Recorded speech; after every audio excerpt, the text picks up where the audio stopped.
In this video, students will find the rate of change for a given line. Then we'll use the rate of change to find the offset, and once we've got the offset and the rate of change, we'll write the function rule. Let's first talk about the anatomy of a function rule. A function rule will look like f of x equals mx plus b, or y equals mx plus b. There are basically two parts to this rule. We've got the m and we've got the b.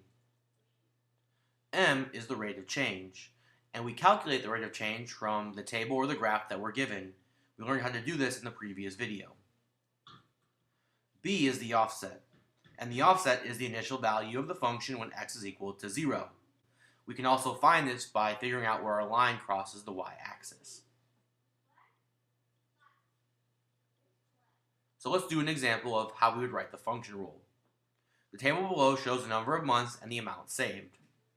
I start by finding the rate of change, so delta time and delta saved.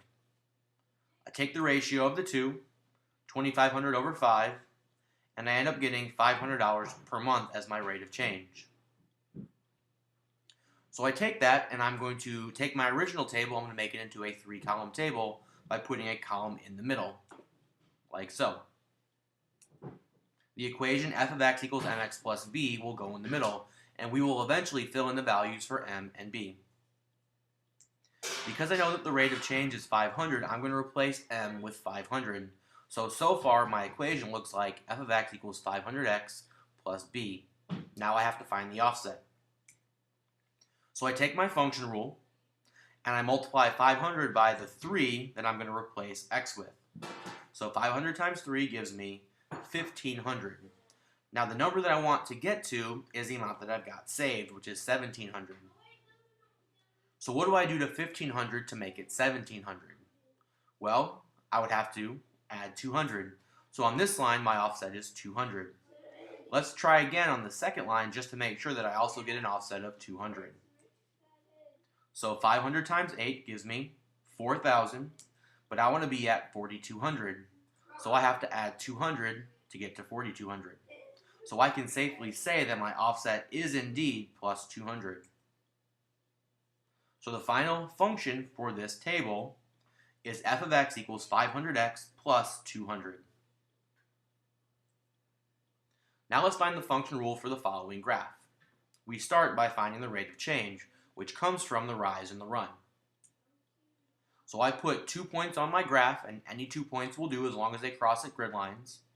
Calculate the rise and the run. I take the ratio of the two, and that reduces to -1/2. So I know that m is equal to -1/2. Now I find my offset, and the offset from a graph is really easy. I just figure out where it crosses the y-axis. In this case, it crosses at that red dot, which is at -2. In my equation, I now know the values of m and b. So I replace m with -1/2, and b gets replaced with -2. So my final function rule for this line is y is equal to -1/2x minus 2. In order to find the function rule, we have to start by finding the rate of change. Once we have the rate of change, we can use that to help us find the offset. If we're given a table, we set up a 3-column table where we put the equation y equals mx plus b in the middle, where we replace m with the value we found for our rate of change. Then we use the function machine to calculate the offset. If we have a graph instead, then we simply figure out where our graph crosses the y-axis. Once we have the rate of change in the offset, we simply fill in the values of m and b in either the equation y equals mx plus b or f of x equals mx plus b.